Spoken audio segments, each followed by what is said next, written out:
За бүгдд нь энэ өдрийн мэнд хүргье. За өнөөдөр хэдүүлээ далд ухамсарын програмчлалын талаар ярин далд ухамсарын програм буюу далд ухамсар гэж яг юу юм бэ гэдэг талаар зөвхөн нэг анхан шатны ойлголт өгөх бичлэг хийж байна. За тэгээд далд ухамсарын гэдэг нь болохоор бидний амьдралын 95%-ийг удирддаг ухамсарыг хэлээд байгаа шүү дээ. Амьдралыг автоматар удирддаг. За тэгэхээр далд ухамсар 5 мэдрэхүйн аль нэгнээр дамжиж бодлын импульс бүрийг бүртгэж аваад тэгээ ангилаад файл маягаар хадгалж үлддэг талбараас бүрддэг гэж судлаачид тогтоосон байдаг юм байна. Тэгэхээр далд ухамсар өөрөө яах нь ийм ер нь бол эхийн хөвлөд олдсон цагаас хүүхэдтэй эхлээд далд ухамсар өөрөө програмчлагддаг гэж байна. Тэгэхээр далд ухамсарын програмчлал нь болохоор дандаа файл маягаар аливаа үйл явдлуудыг бичиж авч хадгалж яадаг байна. Тэр нь бидний амьдралыг явцын дундаа цаашдын амьдралыг автоматар яг тэнд суусан програмчлалууд ухамсаргүйгээр удирдаад явцдаг. Ийм талбар байдаг байна шүү дээ. Тэгэхээр далд ухамсар өөрөө эерэг сүрг итгэл үнэмшил гэх мэт сэтгэл хөдлөлийн мэдрэмжүүд давамгайлсан хүсэлд хамгийн түрүүнд үйлчилдэг гэж байгаа. Тэгэхээр далд ухамсарт бид нэр очиж хүрэхийн тулд мэдрэмжээр дамжиж далд ухамсарт хүрдэг байна шүү дээ. Тэгэхээр далд ухамсар өөрөө өөрчлөгдөх боломжтой гэдгээр л маш онцлог давуу талтай. За далд ухамсарыг бид нар эхийн хөвлөд байхаас эхлээд тарих програмчлагдсаар байгаад том болоод насан туршид амьдрал дээр гарахад альва ийм өөрт таалагдахгүй мэдрэмжүүд орж ирэл таалагдахгүй үг хэлээл таалагдахгүй үйлдэл гаргаад байдаг шүү дээ. Өөрөө ч мэдэхгүй дэрийг автоматар хийцэн явж байдаг. Тэгээд тэгсэн хэрнээ яг өөрийнхөө хийдэг тийм үйлдэлийн ижил үйлдэл хийдэг хүмүүсийг үзэн ядаад дургуйцаад идэг мөртлөө өөрөө автоматар яг тэр үйлдэлийг хийдэг. Гэхдээ тэрийг анзаардаг. За энийг бол далд ухамсарын үйлчлэл гэж нэрлэдэг. Энэ нь өөрөө яаж байгаагүй ухамсаргүй үйлдэл буюу би ямар нэгэн санаатаагаар биш зүгээр ухамсаргүйгээр тухайн програмчлал нь өөрөө тухайн процессыг үйлдэлүүдийг бид нар хийлгээд байгаа байхгүй тийм. Тэгэхээр энэ өөрөө өөрчлөгдөж болдог гэдэг нь л өөрөө маш гайхалтай. Би анх 10 гаруй жилийн өмнө сургалтанд суугаад номон дээрээс бас уншаад энэ далд ухамсарын програмчлалыг хүн өөрөө хүсээд шийдээд хүсэх юм бол энэ далд ухамсарын автоматар суусан энэ програмчлалыг яг өөрийнхоороо болгож өөрчилж шинчилж програмчилж шинчилсэн өөрийнхөө шинэ хувилбарыг бий болгож болдгоо гэдгийг сонсоод маш их баярлж ийсэн. Магадгүй таа ч гэсэн энийг сонсоод сууж байгаа та анх удаа сонсож байгаа бол баярлж байгаа. Яагаад гэхээр надад ингээд өөрт таалагддаггүй юм зан авирууд, өөрт таалагддаггүй үг үйлдэлүүд үе ингээ гараад тэрийг ингээ эхлээд анзаардаггүй байсан. Хүн хэлэхээр тухайн үедээ ууралж ингэж эсэргүүцдэг мөртлөө дараа нь ингээд ганцаараа бодохоор нэрээ би тэгсэн юм бэ, нэрээ би тэгдэм бэ штэ гэж ингэж анзаарч эхэлдэг. Тэгээ ихэвчлэндээ хүмүүс өөрөө шийдэхгүй л бол далд ухамсараас гарч байгаа альва үг үйлдэл янз бүрийн юм зан төлөвүүдээ огтоос мэддэггүй өөрөө анзаардаггүй. Тэгээд тэрийг өөр хүн болвол анзаарч мэдчихэл байгаа штэ тий. Энэ нэг юм эвгүй характертай эвгүй үг хэллэгтэй тий эвгүй зан төлөвтэй хүн байна да гэд. Гэхдээ өөрөө тэрийг ерөөсөө анзаарахгүй байна гэдэг маань өөрөө тэрийг таныг автоматар удирдах юм гэсэн үг. Тэгэхээр далд ухамсар өөрөө бидний амьдралын 95%-ийг удирддаг гэхээр энэ бол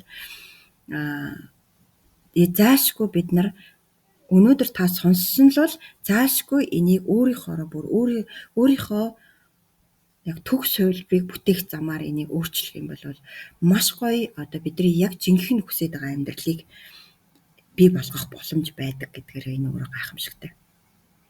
Хэрвээ өөрчилж болдоггүй байсан бол үнэхээр харамсалтай байхгүй.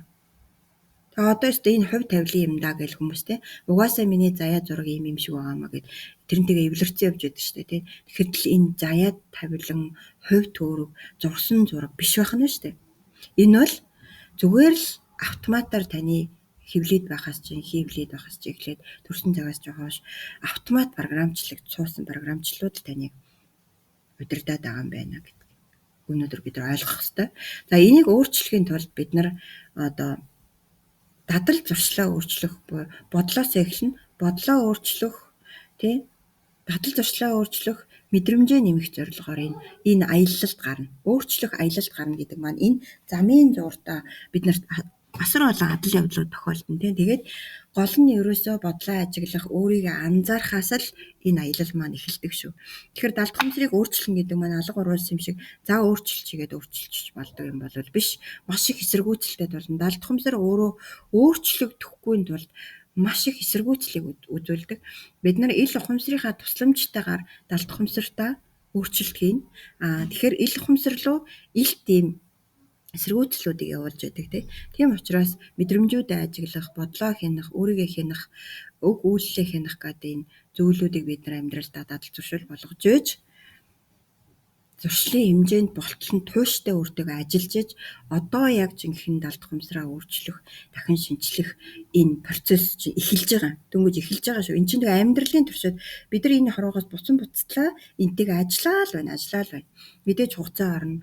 Та яг хэрхэн ямар цаг хугацаанд өөртөө ажиллаж өдөрт хичнээн цагийг өөртөө зориулж өөрийгөө ажиглахад, өөрийгөө хайрлахад, өөрийгөө мэдрэхэд, өөрийгөө сонсоход зарцуулж байгаа вэ? Өөртөө шин дадал зуршил суулгахад зарцуулж байгаа вэ гэдгээс чинь хамаарат энэ цаг хугацаа эндээс уялдаж орж ирдэг шүү. Тийм учраас далд хумсар гэдэг маань өөрөө маш ийм дагтарсан одоо хар үгээр хэлэх юм бол тийм лаг ийм хатуу юм байгаа. Тэрийг бид нар бага багаар одоо яах нь мэрж эсвэл зөөлүүлжтэй тэгжээж ингэж бага багаар ингэж өөрчлөх ийм боломж байдаг. Тэгээд бидэрт нэлийн хичээл зүтгэл шаардагддаг ийм хэлбэр ухамсарын хэлбэр байгаа. Тэгээ хүний сэтгэн бодох оюун ухаан гэдэг маань ил ухамсар гэсэн. Ил ухамсартаа бид нар сэтгэн боддог тийм. Тэгэл хязгааргүй оюун ухаан хоёрын хооронд нь холбож өгдөг гол хэрэгсэл бол бодол байдаг. Хязгааргүй оюун ухаан гэдэг нь одоо үндсэндээ бол баг далд ухамсар гэсэн үг дээ. Тэгээд яг хуу далд ухамсарт бол ерөөсөө хязгаар нөөц гэж байхгүй. Ерөөсөө бид нар ашиглаж чадах юм бол хязгааргүй их нөөц далд ухамсарт байдаг. Тийм учраас л бид нар тэр хязгааргүй их нөөцийг ашиглахын тулд далд ухамсараа өөрчлөх хэрэгтэй гэдэг шийдвэр гаргаад байгаа. Ил ухамсарын төвшөнд бол бүх юм хязгаарлагдмал шүү дээ. Тэ? Бүх юм хязгаарлагдмал гэж үздэг, боддог бид нар тэрэнд итгэцэн амьдарч ирсэн. Гэтэл одоо далд ухамсарын тухай ойлголтууд гараад ирсэн чинь энийг бид нар өөрчлөөд шинчлээд ашиглаж чадах юм бол энэ чинь ерөөсө хязгааргүй нөөц буюу бидний дотор байгаа жинхэнэ баялаг эрдэнэсийн одоо сан гэх агуу гэх юм уу тийм байгаад байгаа байхгүй. Тэгэхээр тэрийг бид нарт бодлол холбож өгдөг. Бодол нь их үүсвэр болоод мэдрэмж бид нарт холбож өгдөг байна шүү дээ тий.